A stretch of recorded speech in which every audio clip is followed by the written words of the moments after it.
मावशी माझी माहिती तुला पटली? अरे तू खरंच कृष्ण बघ का. मी कृष्ण आहे की दुसरा कोण आहे याची प्रचिती तुम्हाला असेल. आले आले म्हातारे प्रत्यक्षात ठेवायचं. शाबास. मग माझी भक्ती तुम्ही कशी करणार आहात? आता तू तुला कशी पाहिजे तशी आम्ही करतो. म्हातारे हा हे जग निर्माण झालं आणि जग निर्माण झाल्यानंतर याच्यावरती झाडं वेली पानं फुलं सगळी अगदी अरे हे जग कसं निर्माण झालं. झाडं पानं फुलं ही कशी काय निर्माण झाली म्हातारे तुला काय माहिती आहे का. हे पुण्य आहे. हा हे जग निर्माण झालं हा 13 स्त्रियांच्यामुळं स्त्रिया 13 बायकांच्यामुळं हे जग निर्माण झालं. या 13 बायका कोण एवढा फाकडा होता 13 बायका सांभाळणार. म्हातारे हा 13 बायका ज्या व्यक्तीने केला ती व्यक्ती कोण बारकी नव्हती. कोण होती. कश्यप नावाचा एक महान तपस्वी होता.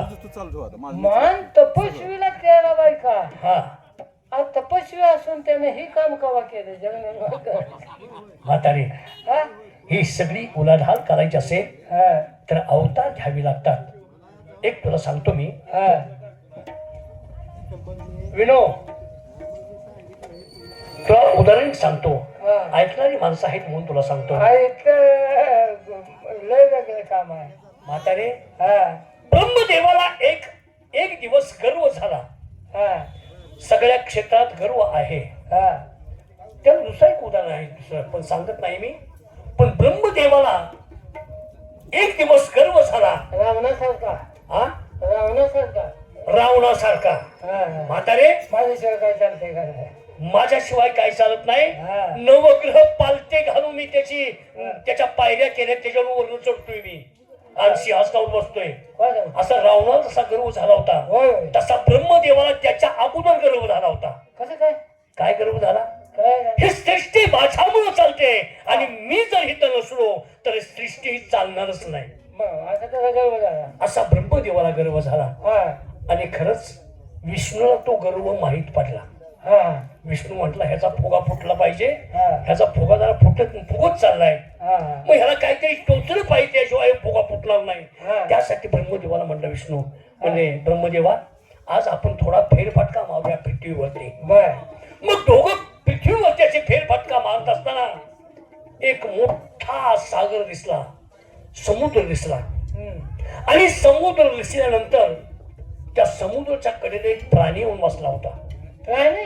प्राणी म्हणजे एक जीव जो जलचर प्राणी आहे. हो प्राणी म्हणतात प्राण्यात जीव असतो की. हा, जलचर प्राणी. हा जलचर म्हणजे पाण्यात राहणारा प्राणी. ते समजलं. तो बाहेर येऊन बसला होता. हा आणि तो बाहेर येऊन कसा बसला होता? हा एक नांगी पृथ्वीच्या त्या टोकाला तर दुसरी नांगी त्या पृथ्वीच्या टोकाला. असला मोठा जलचर प्राणी. एवढा मोठा खेकडा येऊन बाहेर बसला होता.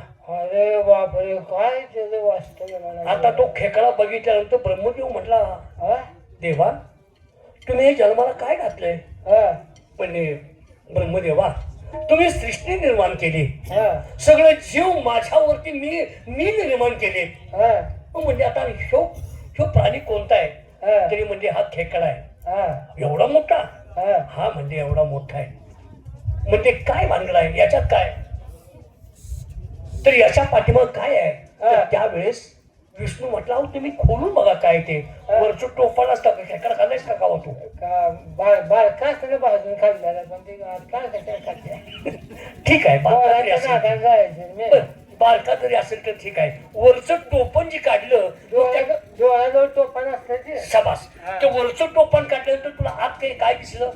आत काय त्याचे का आत काय नाही. म्हातारे तो नर पाहिला चीन पण मादी नावाचा खेकडा आणि ते वरचं टोपण काढल्याबरोबर अंडी निघतात. अंडी. हा हा बघितलं. मग ती अंडी निघतात. त्याप्रमाणे ते विष्णूनं ब्रह्मदेवाला सांगितलं टोपण काढा आणि ब्रह्मदेवानं ते टोपण काढताच त्याला त्यात ब्रह्मदेव कित्येक ब्रह्मदेव दिसले. अरे बापरे. आणि ज्या वेळेस ब्रह्मदेव त्या टोपणात खेकड्याचे दिसले त्यावेळेस अक्षरशः ब्रह्मदेवानं विष्णूचं पाय धरलं. म्हणजे भगवंता तुम्ही मला इथं कशासाठी आणलं ते ओळखलं. मी जर या पृथ्वी तलाचा भार जर सोडला तर या खेकड्याच्या पोटातील ब्रह्मदेव बाहेर येतील आणि संपूर्ण सृष्टी परत सांभाळेल. बरोबर, खरं खरं. म्हातारे, हा, असं गर्वाचं काम कधी देखील करू नये बरोबर आहे, आणि बरोबर. वाटून देऊ नये. एकापेक्षा एक चढी जगामध्ये उगाच गर्वाशी दाटू नकोस. नाही, नाही. जगास तुझ्या माझ्याला असे फार विरोध करणारे आणि फार हुशार माणसं असतात. आहे. आणि त्याप्रमाणे तुम्ही भक्ती करता आहात, हो. पण सात्विक भक्ती करा. जी भक्ती वाऱ्याला उडून जात नाही, अग्नी जळत नाही आणि पाण्यात बुडत नाही, अशी शाश्वती मला आवडते भक्तीची. शास्त्रीय भक्ती म्हणजे कशी करायची? अशीच भक्ती करायची असते. शाश्वत भक्ती पाहिजे. शाश्वत शाश्वत म्हणजे कशी करायची? त्याची अपेक्षा करायची नाही, मला हे फळ मिळालं पाहिजे हा, अशी भक्ती नाही करायची. भगवंता, फक्त एक असं मला वर दे, ज्या वेळेच्या देहातून प्राण निघून जाईल, जमिनीवर मरून पडायचं. ज्या वेळेच्या माझ्या देहातून प्राण निघून जाईल, त्यावेळेस तुझं नाव माझ्या मुखात असू दे, एवढीच भक्ती करायची. माझी भक्ती करा आणि मार्ग मोकळा करून घ्या. करा सुरुवात.